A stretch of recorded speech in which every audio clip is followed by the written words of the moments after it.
All art is a dialogue.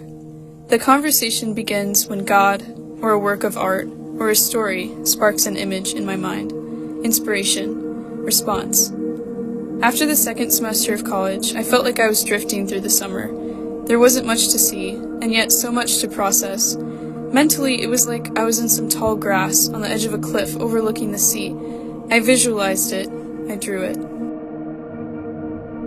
How do I communicate what I think about God?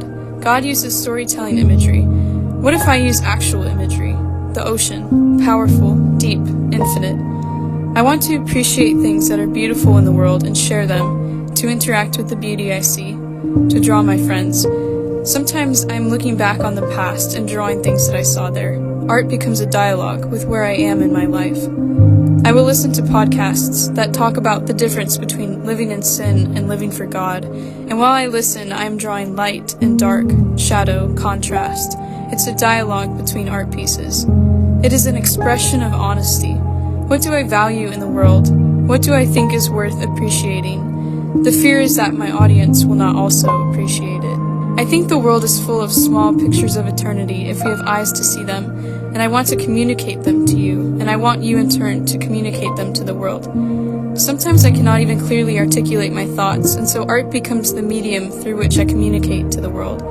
The nice part is that I can leave a thought there for someone else to pick up and respond to. I don't need to understand everything or have my mind figured out. I can express honestly what is in my head in a moment through art.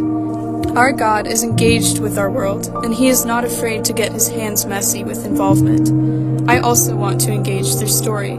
Dialogue is a form of engagement.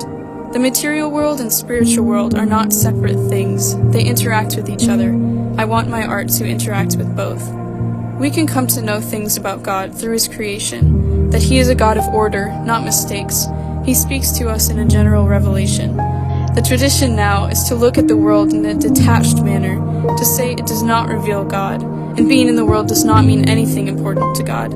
It says the supernatural things sit above and not within our world. But as an artist, I want to interact with these ideas. I am the second half of the dialogue, responding to what God has made and who God has revealed Himself to be. If we are looking for truth, we will have to look beyond the world. I want to look beyond the world. Truth is something to be discovered and perceived, not made. Truth already exists. What ideas are embodied in this world that is being held together by something unseen? Truth enters into the human narrative. To make art, or imagine, or tell stories is to search for truth and meaning. The whole earth is crying out about God and declaring His glory.